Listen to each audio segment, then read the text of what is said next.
trust on customer engagement through technology. Customer engagement through technology.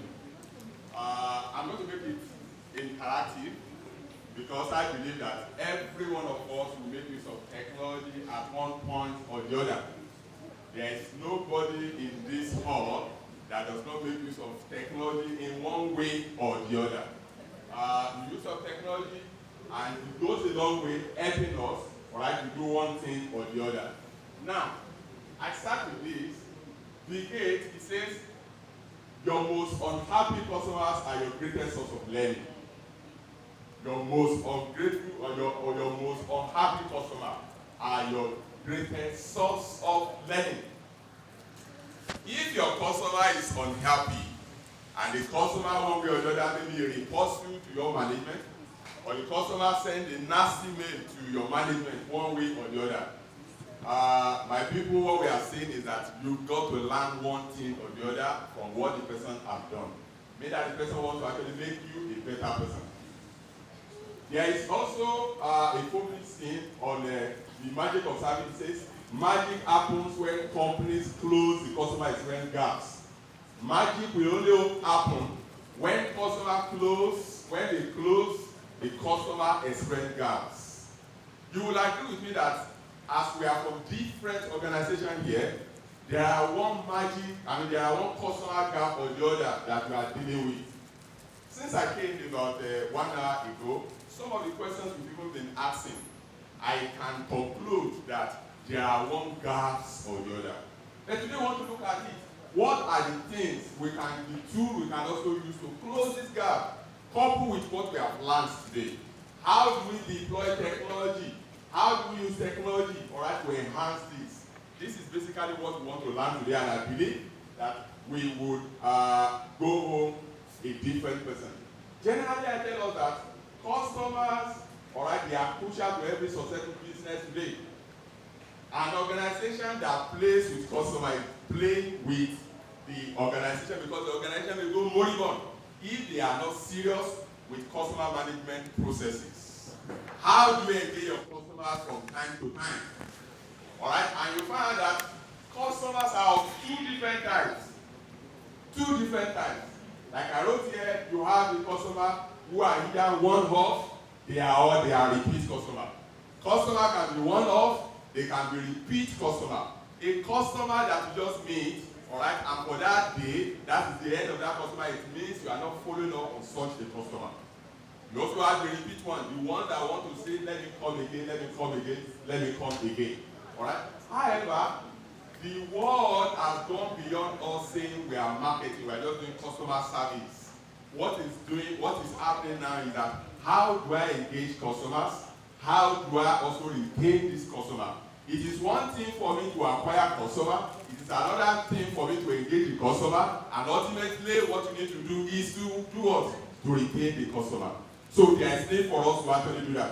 Today, a lot of technological tools, which we are going to be looking at in this presentation, assist us in a great deal to know what are the things we can actually use in maintaining this.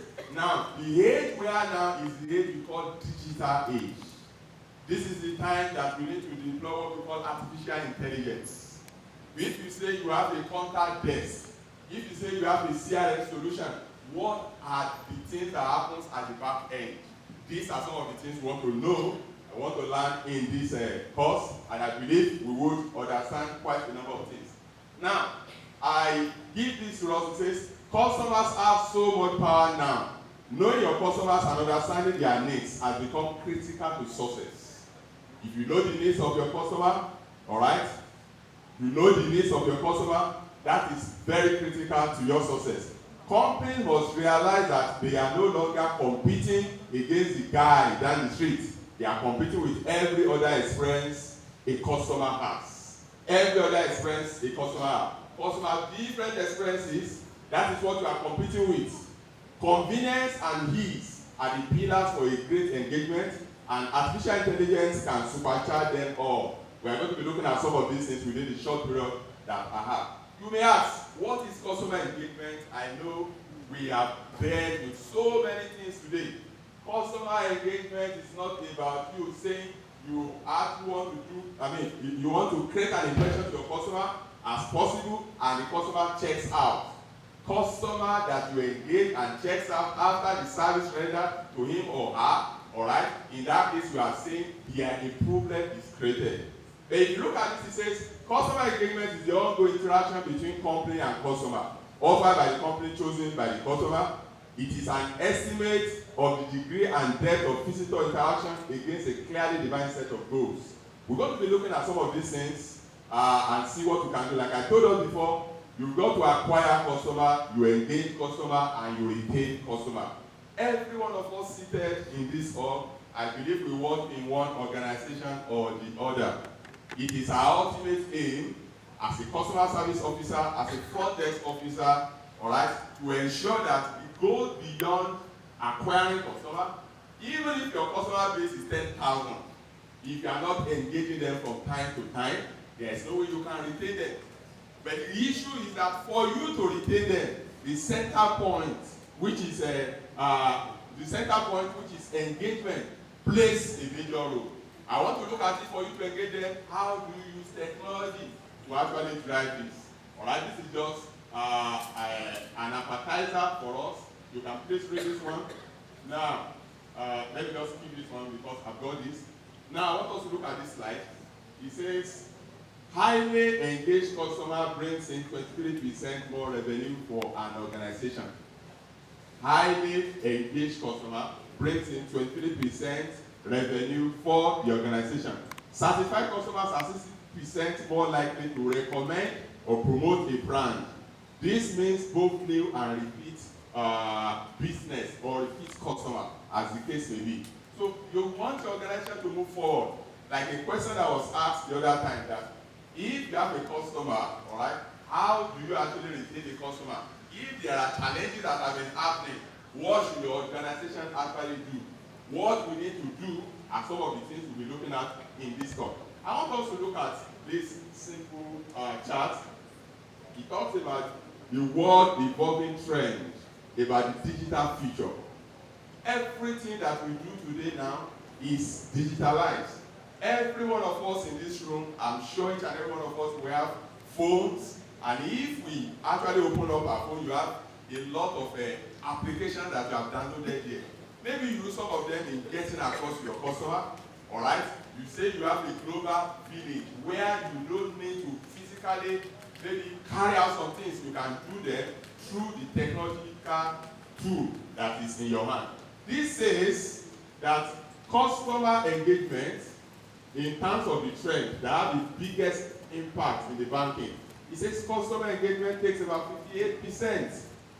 Now, you look at new technology, whether it is artificial intelligence or machine language or blockchain technology that we make use of now, you can see the last three, they are the commonest that we have in this case. All right? You may not bother yourself about other things that we have here. And that is what we want to actually look at this today. Now, and what we are saying is that today, customers are shifting the digital transformation playbook. They are no longer operating in a manual way.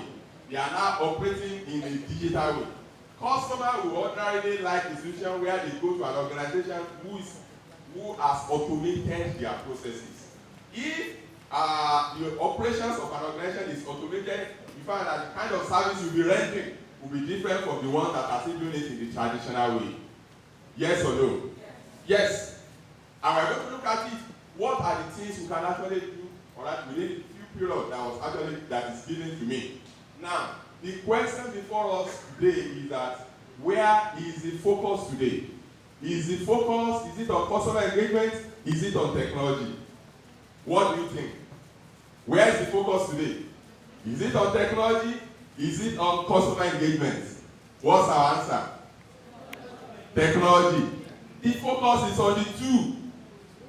The focus is on the two. The focus is on the two. No matter the level of technology that you have, if you play with customer engagement, all right, through different things that we have learned today, you find that you will not also be a successful staff of your organization. Whether you are a marketer, whether you are an operations staff, where you work depending on the kind of business that you do, You need this too. You need this too. Today we have a lot of disruptive technology. Things are changing. A couple of days ago, I was just imagining when I finished from the university in 1997. And I look at it in 1997, I had the opportunity of working just for a short period in Union Bank before I went for my service. And I noticed that then in Union Bank, the entire bank had only one mainframe computer. The entire bank had only one mainframe computer. And every other person, including the customer service officer, what were they using? They were using a terminal. You know what they call terminal? Terminal is just a screen and only keyboard. Meaning that everything you do, it is saved in only one computer system. Ledger system is in operation. But today, we find that things have really changed. Things have really changed. So now I want to look at it. Now, today we have digital customer experiences. Like I wrote here, a digital experience is an interaction between a user, which could be a customer, which could be a partner, which could be an employee, and an organization that is possible only because of digital technology. Just because of digital technology. Now, if you look at this, all right, in the digital world that we have today, you find out that with this digital technology, customer loyalty can be gained. You can build customer trust, and you can also attract your customer in a great deal. You can attract your customer in a great deal. Now, there is a way for digital disruption that is actually written here. It says, in 1995, what people center technology on is on music alone. All right? After the music now, you have photography. But the trend has changed today. Today, technology is now being deployed into customer engagement in every organization. If you look at it, how many customer service officers even have computer systems in front of them years back? How many organizations have the customer relationship management center? How many have a call center? Today, things have changed because people have embraced technology in a great deal. All right? Now we want to look at it. What are some of those technologies that are now being embraced? Some of us are using the tool, but we do not understand what some of the things really mean. The first one I'll be discussing is what we call CRM. Please, what do I call it? CRM. How many of us here have actually used one CRM or the other? CRM, now common, very popular now, and we call it customer relationship management. Customer relationship management. What we are saying is that customer relationship management, all right, is an application tool that enables you to have the 360 view of your customer in one place. Everything about your customer, you can actually see it in one place. The history of your customer, you can see it.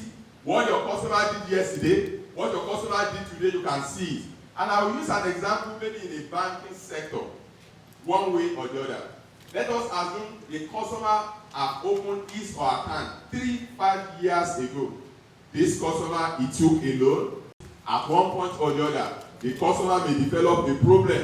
And when he calls into your call center, the agent in your call center, if he or she uses CRM, he can tell the customer what has happened to the customer within, 2 minutes. Within 2 minutes, he can actually tell.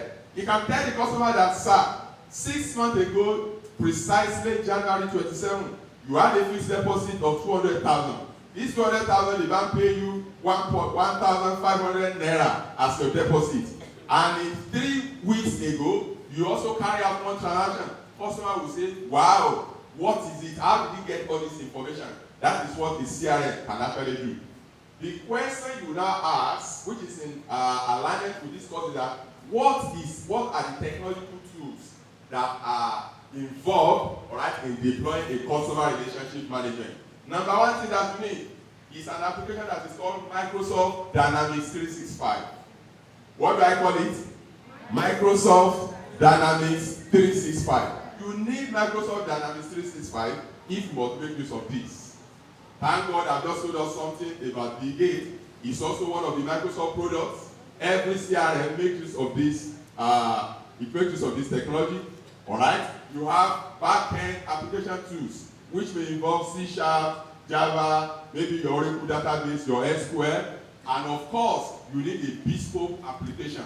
Bespoke applications are dedicated applications that the organization has actually developed, which integrate with your customer relationship management application. These are the underlying technology that is being developed in it. Quite unfortunate, all right, my profile was not read. I was fortunate to be in Dubai sometime, and there's a company that's called Ferry Park. Ferry Park, I just put their logo there. Ferry Park is one of the standard CRM company in the world. They specialize on customer relationship management. They develop the tool. They ensure that the application they engage in, they also have an agent even in Nigeria. That's basically what they do. So many of them that I just decided for this stage to mention Ferry Park. Now I want to challenge us. Every one of us that are front-facing officer, maybe your organization has not deployed CRM.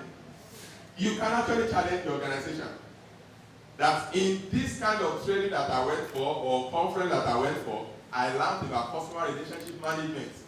I want to tell us, if you say this one, even if it is not deployed 2-3 years later, all right, they can invite people and say, come and make presentation so that everybody in the organization can understand the way it works. You want to imagine when you have a primary key, which is your phone number.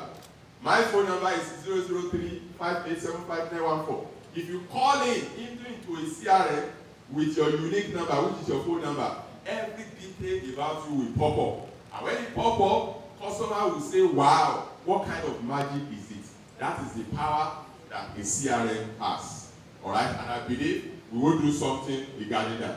Now, a lot of art since I came about social media tools, so many of them that we know, and we're not going to waste time on this, whether it is Twitter, whether it is LinkedIn, whether it is Facebook, whether it is Tumblr, whether it is Pinterest, so many of them like that.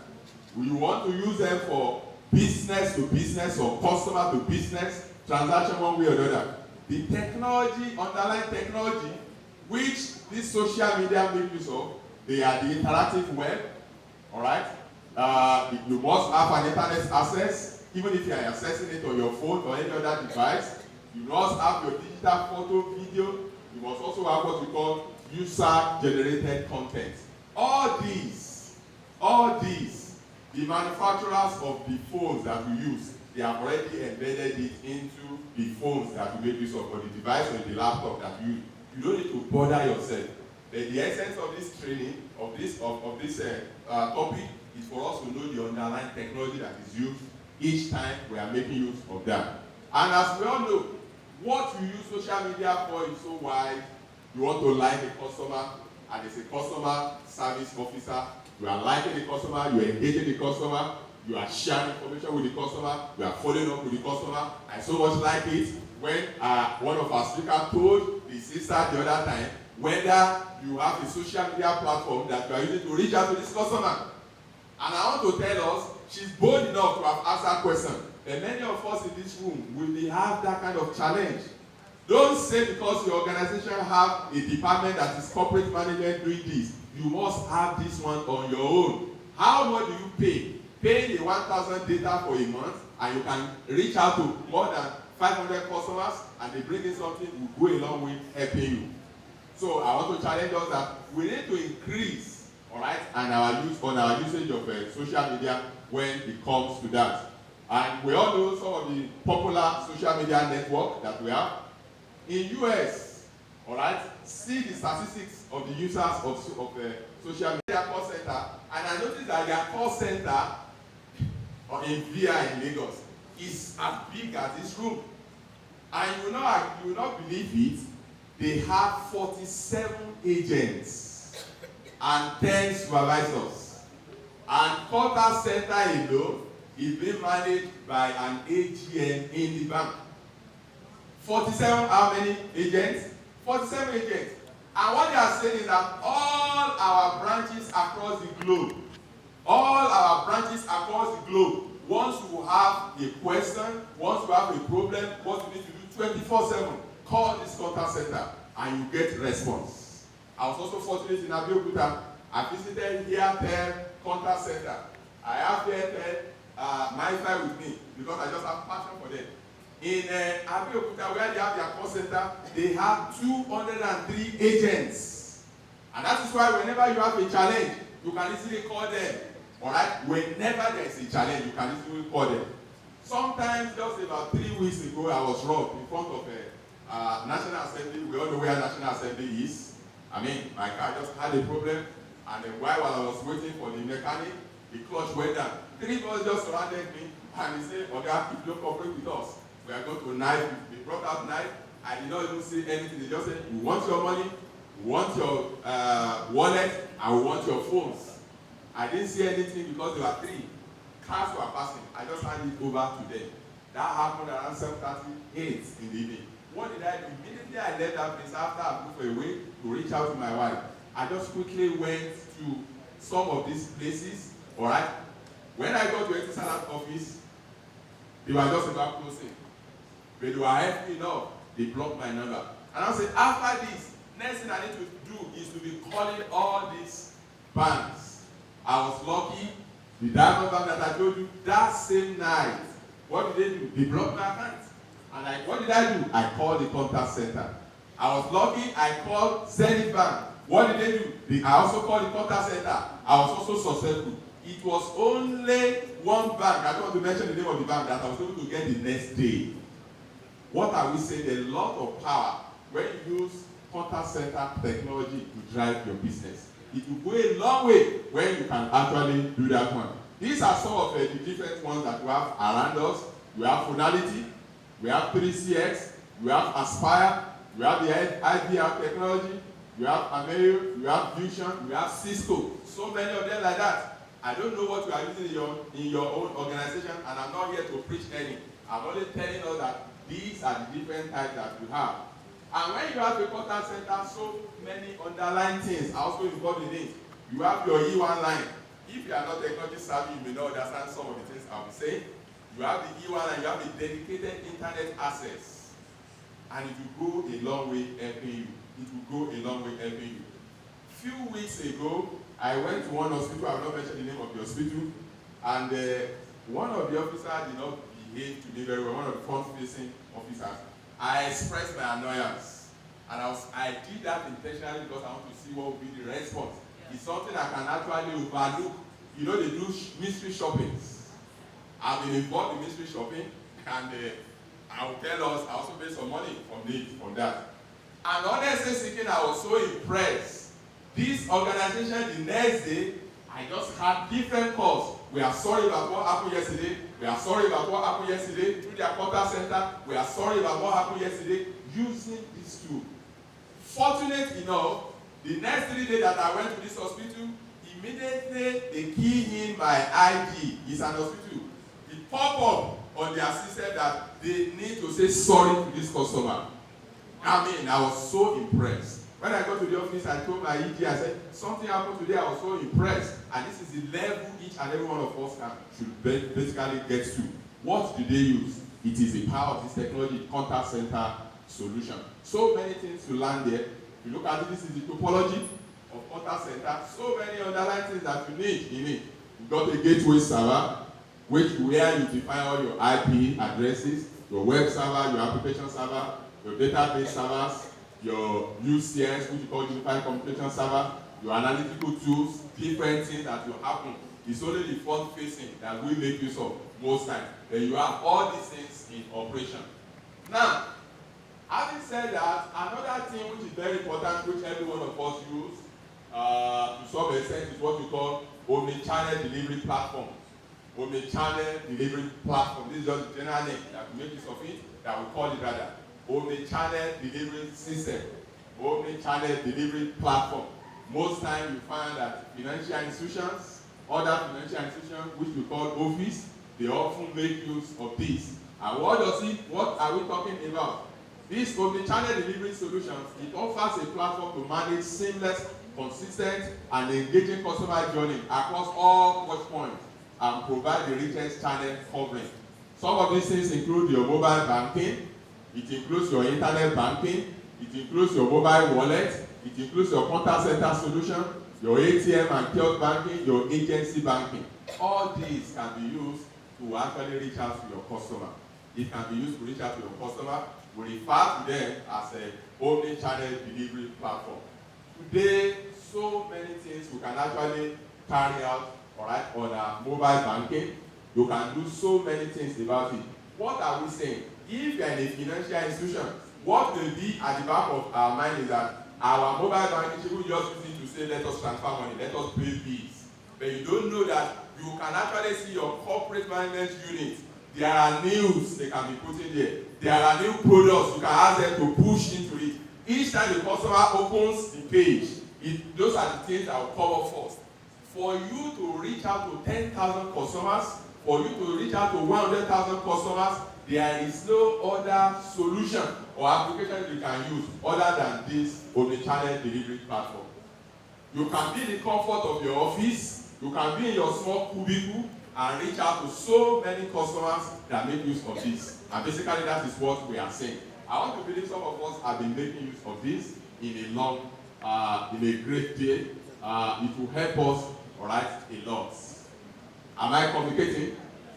Am I communicating? Another thing which is very important and very recent, which we can also use for our customer engagement, another newer technology is what we call fintech. Fintech, all right? It says it is the shift in customer engagement. What do we call fintech? Financial what? Financial technology. We call it financial technology. I want to tell us so many things is happening in the banking industry today, and it is expected of each and every one of us to also key in. If you do not key in, you will remain backward. You will remain backward. You've got to understand what we call financial technology. So many things can actually be done, all right, through this one. Now, in the financial sector, all right, a lot of applications that is being made use of now, all of them, whether you talk of Internet of Things, talk of your artificial intelligence, all right, all of them are what we refer to as fintech. Digital solutions drive everything that you do. It goes beyond just having your phone and saying you are calling your customer. You need to devise means of reaching out to your customer other than making use of your phone.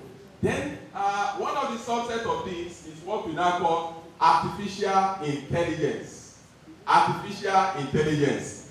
This customer relationship management application that I told you the other time, fintech, all the omni-channel solution, they are basically artificial intelligence.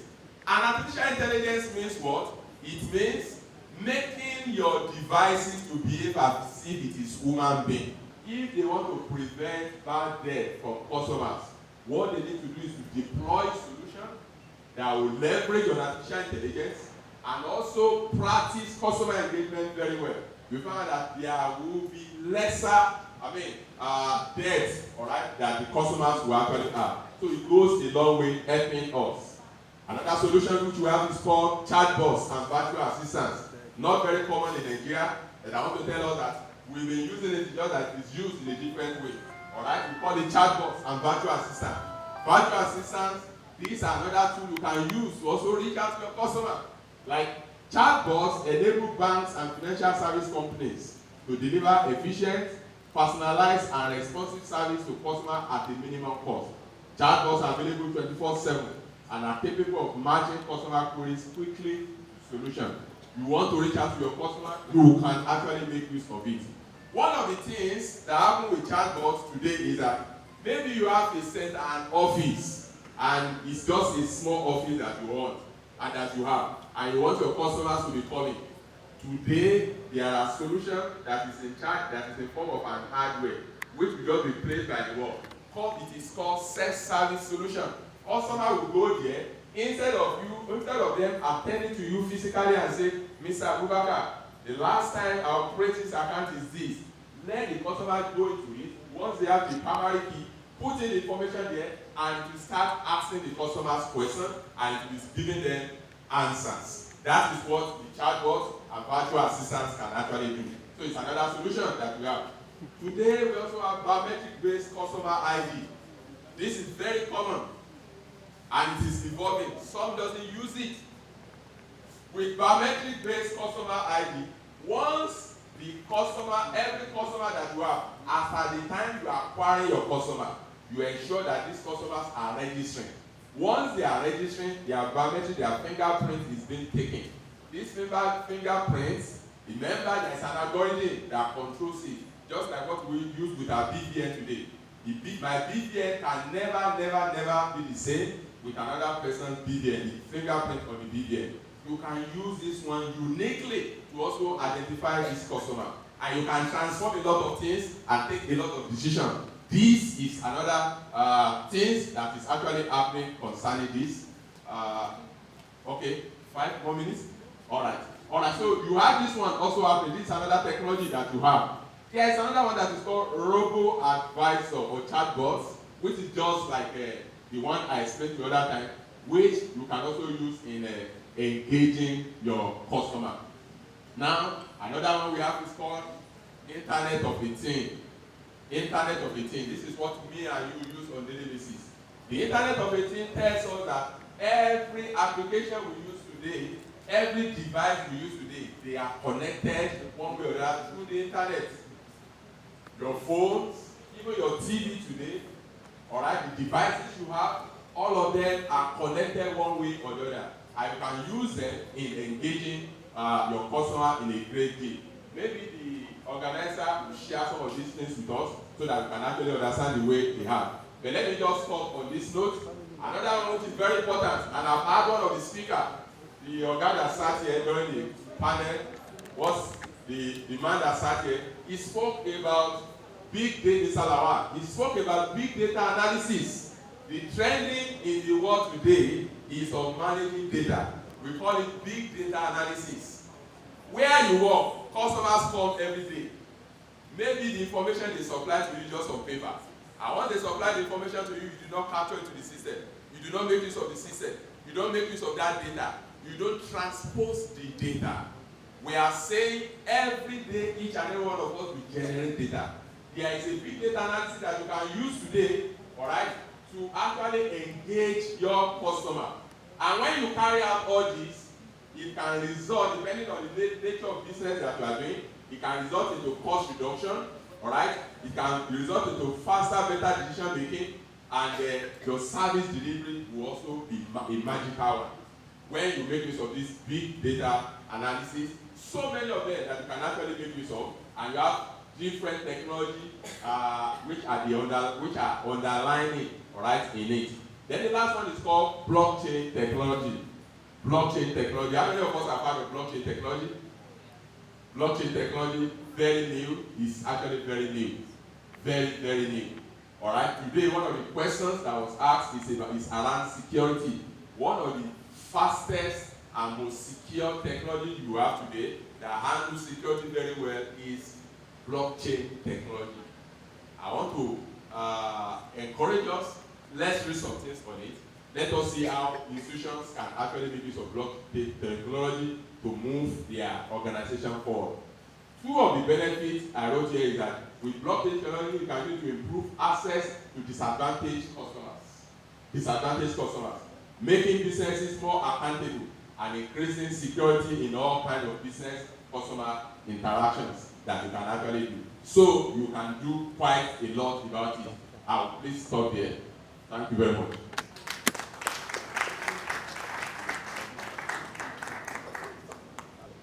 The person we are going to be listening to, who is bringing the next presentation, is no other person than Marryane Kooda.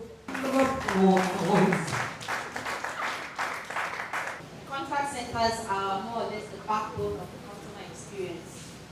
So you always have to start with the peripherals and then the central one. So all the other centers have built a very solid foundation for me that I can't crumble anymore because it's going to make my everything I'm going to say so much easier.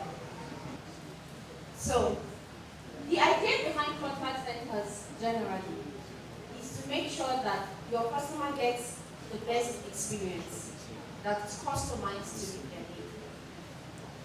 One of the reasons why I started with the story about moving to Sri Lanka was when around 2011 I needed to renew my passport, my Nigerian passport, and there were no embassies in Sri Lanka at the time.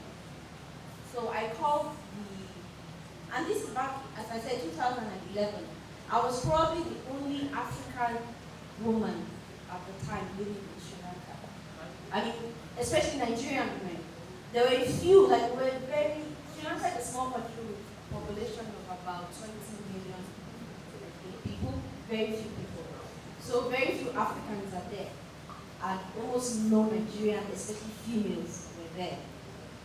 So I needed to renew my passport, and then I called the embassy in India.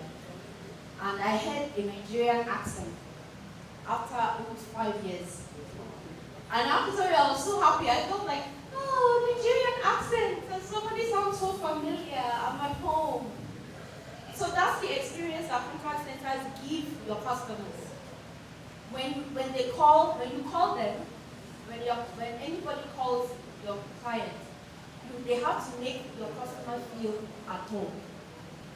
And one way we do that is by not just the technology that we use, but the people that apply with technology.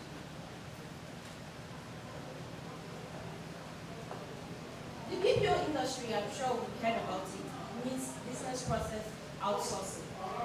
It's one major industry that has made it possible for the contact center industry to grow, especially in India.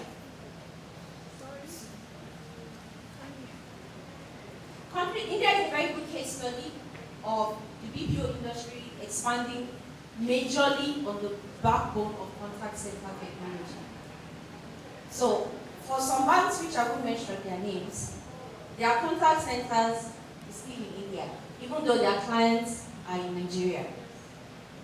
Has anyone had that experience where you call your bank's hotline and it's an Indian that picks up? Anyone?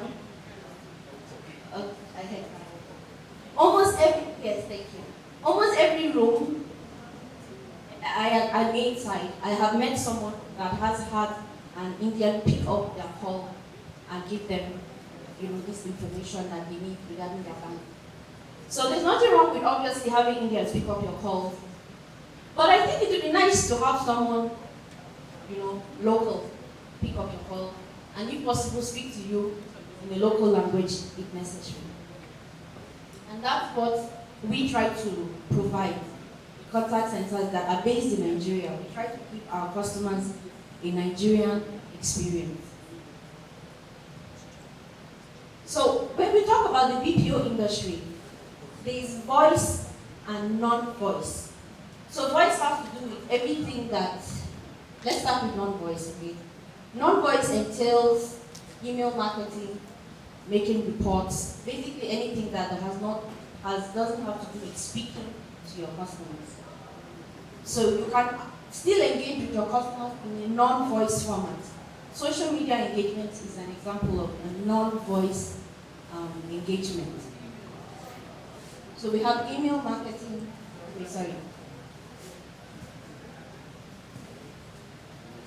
Yes. So you've heard already from the previous speaker about the importance of an omni-channel call center. The difference between a call center and a contact center. Does anyone know the difference? The difference between a call center and a contact center. Okay. So the main difference is that a call center has to do with picking calls. Just simply picking calls. Your customers will call, you have a team picking calls and recording the complaints and getting back to the customers and ensuring that the complaint is resolved. So it's mainly based on voice. But a contact center is usually omni-channel, which means you engage with your clients beyond just telephone. You engage them through social media, you engage them via email, you engage them using non-voice approach.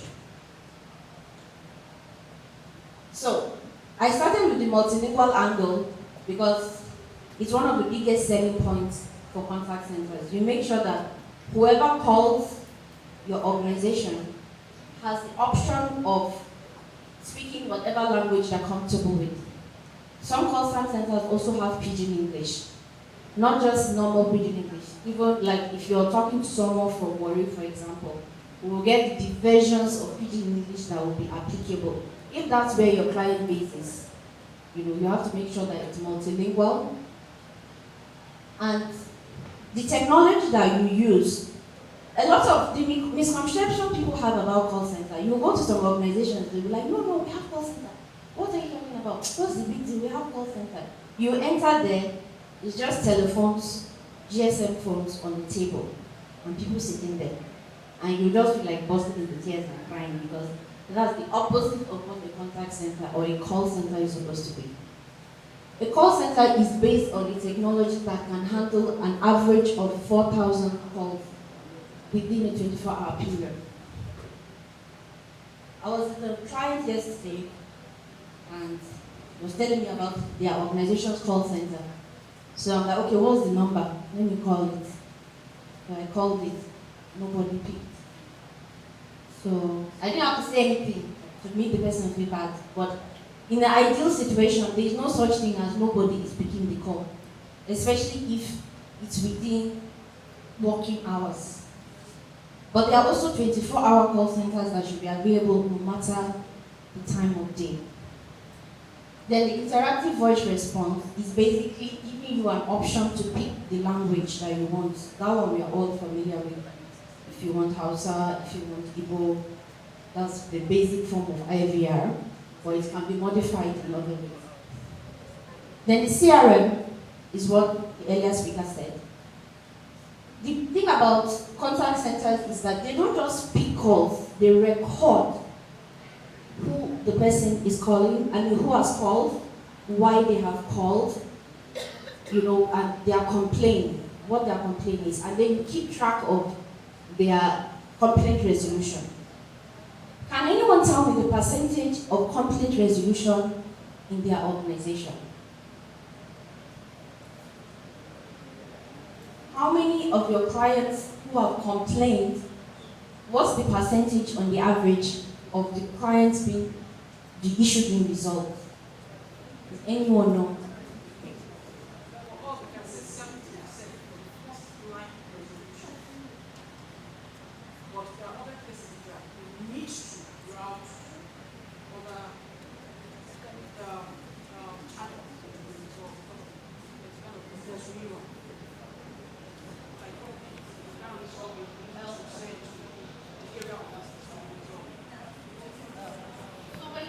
Do you track whether they are resolved? Okay. So what's the percentage of those ones that are routed? About 10%. Anyone else?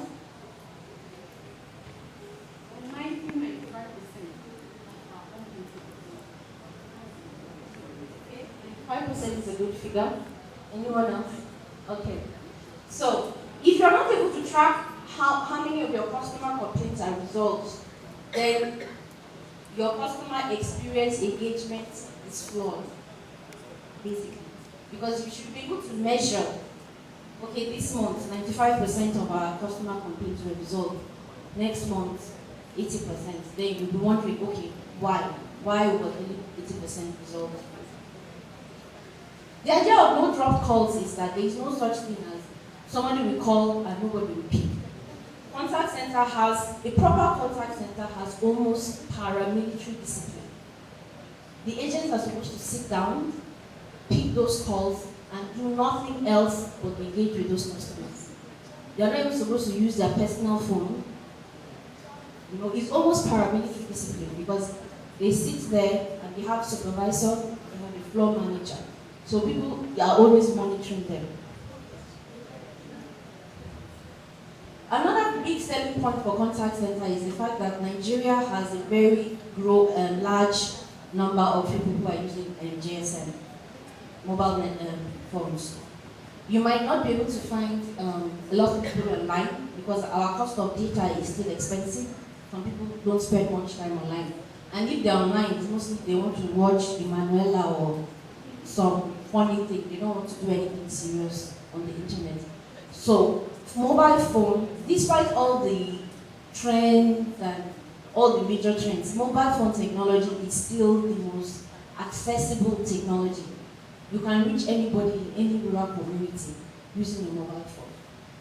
So that's why contact center allows you to keep in touch with people no matter where they are located. As long as they have a mobile phone, they can call you and you can interact with your clients. So I've mentioned this already. Multilingual agents allow whoever is calling from whichever corner of the earth to be able to engage with the agents and get their issues across. So, broadly speaking, call centers they can take calls or they can make calls. Those are the two things. People are familiar with the contact center receiving calls, receiving complaints, but it's more than that. You can also call out to people. People use contact centers for telemarketing, for telesurveys, for even political campaigns. So the same technology that is used to receive calls can also be made to make calls. So when the calls come in, it's called inbound, and when it's out, it's called outbound. It's also used for lead generation. You can use the call center for lead generation. In other words, call a certain volume of people, ask them a few questions to know if they are interested in a particular product or service. And if they say they are not interested, you put them aside. If they are interested, you contact them for further persuasion in order to convert them. So it increases your conversion rates. If you have a sales team, your contact center can do the lead generation, call maybe 1 million people, only 500,000 are interested. So your sales team will now focus on that 500,000. So it will reduce the gap between your sales funnel.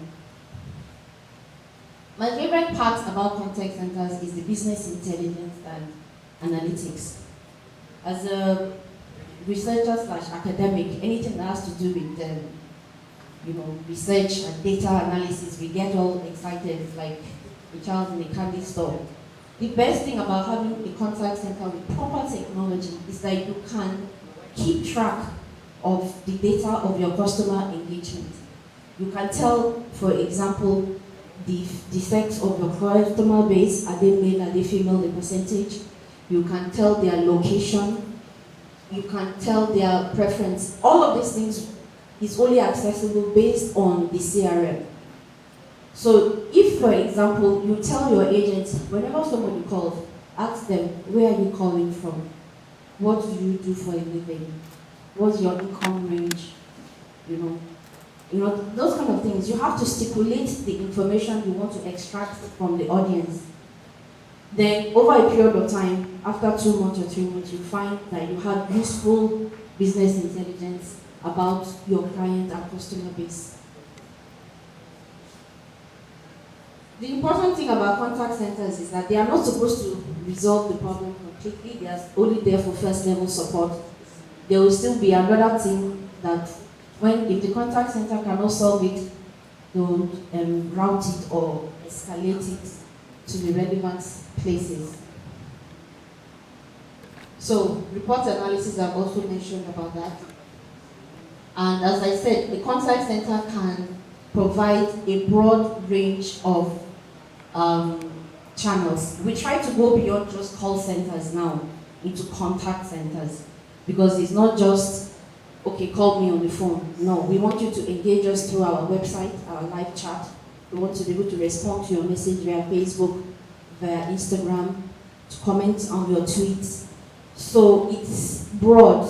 So we like to think about contact centers beyond call center to contact center, to embrace the modern evolution of the different channels that customers use to interact with their business, with other organizations. So as I mentioned, with interactive voice response, you have the option to pick which language or which service you're interested in. We are familiar with that each time we call, and even a telecom provider, they give you options. Whether you want to speak to someone or you just want an automated response to your problem.